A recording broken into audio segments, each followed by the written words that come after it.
دا مونږ فطرانه چې ورکو دا څه دپاره ورکو؟ حضور فرمایي دا دې دپاره چې تا روژه کې څه کوم نورانیت کمی راغلی، غیبت ته نه شوی وي، دروغ دې ویلي، د روژې نورانیت دې ختم کړی، دې دپاره به ته فطرانه ورکوې چې تا فطرانه هم ادا کړی او تا روژې هم نیسلی، منځونو پابندي کړی، تلاوت کړی، رب دې په هرې معاملې سره راضي کولو کوشش کړی، نو یقینا نن ورځ تا دپاره د اختر ورځ ده، د ستا رب له تا نه راضي ده ستا، ځکه چې نن د ټول معاملات پرېښو، زه راغم خپل پروردګار راضي کولو دپاره، زه راغم خپل کریم رب رضا دپاره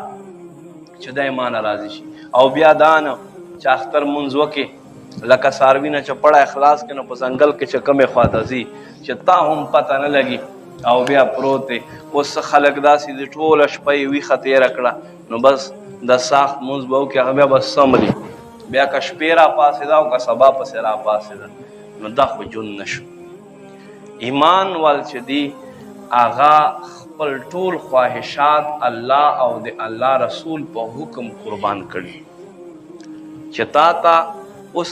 روژه کې ودرېدې، روژه کې خو هر سړی راځي، کمال دا دی چې ته په بوزه کې هم الله ته اکه شان ته ودرېږي.